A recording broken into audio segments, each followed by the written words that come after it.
Want to make your voice sound deeper or higher? In this video, I'll show you how to change pitch, like a pro using Adobe Audition.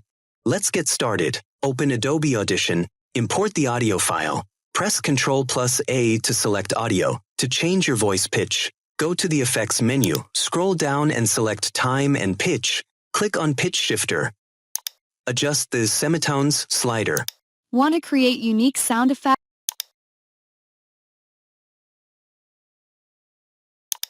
Want to create unique sound effects or fix vocal issues? Your go-to tool for professional audio editing. Want to create unique sound effects or fix vocal issues? Tune in as we guide you. Once satisfied with adjustments, click on OK to apply changes. Thanks for watching. We hope you enjoyed learning about pitch changes today. Make sure to leave a comment with your thoughts and subscribe.